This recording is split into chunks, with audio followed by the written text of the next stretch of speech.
There's a skill almost no one consciously learns. And yet, it might be the most important one of all. It decides whether you truly hold your life in your own hands or whether it holds you. This skill doesn't just change how you react to things. It changes who you become. I'll show it to you today, step by step. Before we start, if content like this speaks to you, feel free to subscribe to this channel. Because here you don't get interchangeable advice. You get real content from high-caliber practice sessions. This isn't just about knowing something. It's about actually living it.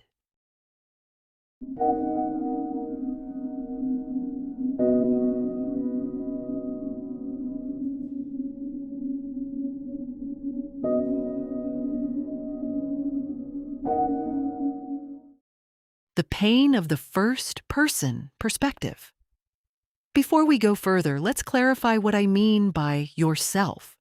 Not a single part of you, but the sum of yourself, made up of different parts of your personality, your emotional state, your mind state, and your ego state. And it's exactly this sum that can sabotage you. Most people spend their entire lives trapped in a single perspective, the first-person perspective, exactly where your emotional state, your mind state, and your ego state collide and wrestle with each other. Conflicts are experienced here, wounds are felt here, imprints that burn themselves in without you noticing. And as long as you live only from this one perspective, you're not simply affected. You're at its mercy. A plaything of your own feelings, your own opinions, your own experiences. You can't get out of unpleasant loops anymore. And it makes you manipulable from the outside by other people or situations that can then influence and steer you more easily. That's more than just uncomfortable. That's self-sabotage. Not because you consciously want to harm yourself, but because your parts work against each other, with no one steering them. Your ego state might want recognition. Your emotional state reacts out of an old wound. Your mind state desperately tries to stay in control. And because you can't see any of this from outside, you can't intervene, even when a part of you is working against your actual goal, because whoever stands in the middle of the storm cannot see the storm. The three parts that wrestle with each other. Knowing this level matters. We've already talked about it. Your emotional state, your mind state, your ego state. But knowing them alone isn't enough to steer them with real sovereignty. You have to learn to consciously perceive them and to observe how they interact neutrally. And before we go on, one thing needs to be completely clear. This isn't about judgment, not about which part is right or wrong, only about seeing it. The meta state, the awake observer. That's exactly why the meta state can break this pattern. It's the steering instance that was missing before.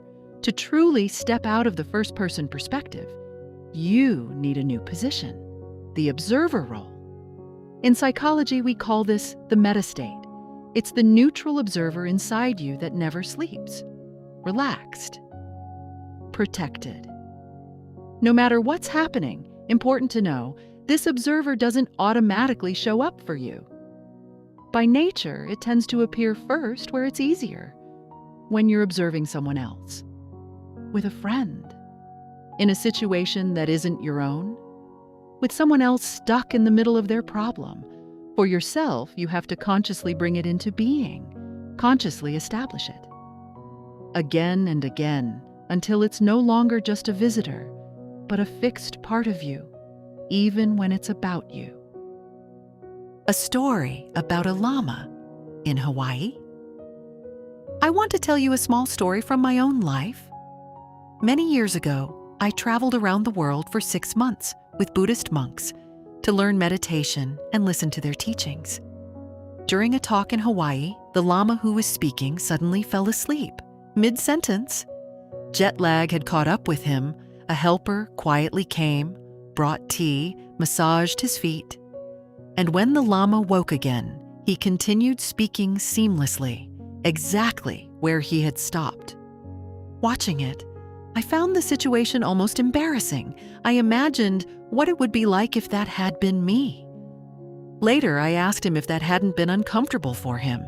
His answer came without hesitation. Not at all.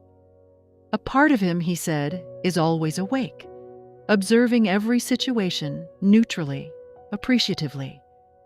As if a part of him were meditating continuously. That's exactly what let him pick up seamlessly, right where he'd left off. Without judging himself, without feeling embarrassed for even a second. Later, you'll learn how to awaken that part in yourself too.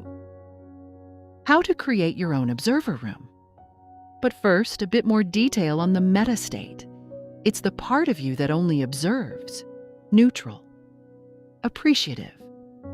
Here's an exercise I also give my clients to help exactly this part come into being. Imagine, diagonally above you, a room appears, only yours. No one else is in it. A quiet, protected, completely safe place. From there, you see everything. You observe everything, but nothing and no one can reach you there. You sit comfortably and relaxed, in exactly the chair that feels right for you. The more often you think of this room, the more firmly it anchors itself in you. It becomes your place of refuge, a place you can return to any time a situation feels strange or difficult. From there, you observe what's happening, completely neutrally, and also your other parts of personality, your emotional state, your mind state, your ego state. Start now, really designing your room and seeing yourself inside it. One of my clients, a photographer, does this in his own way.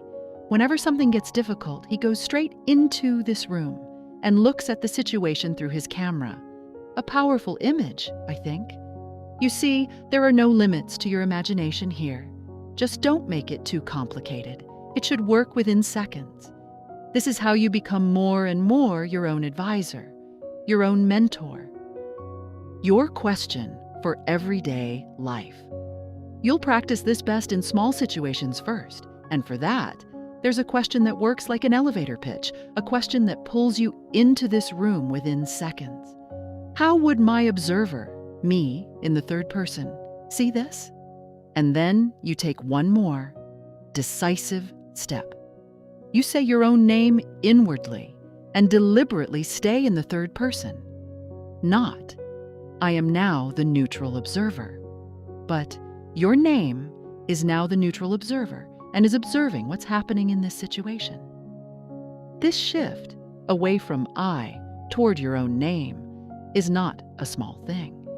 It creates exactly the distance that truly lifts you out of the first-person perspective. What changes in your body? I want to show you what this technique actually does to you. Your body calms down. Your nervous system exits alarm mode faster. Your cortisol level drops. You become clearer, and you become genuinely more sovereign. If this technique touched something in you, feel free to like this video and subscribe to this channel, because that's exactly what this channel is about. Real practice you can apply immediately.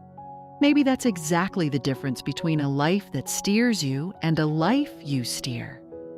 Not that you switch off your feelings, your thoughts, your reactions, but that a part of you stays awake, always, calm, observing, on your side. And from there, you're allowed to shape your life, piece by piece, yourself.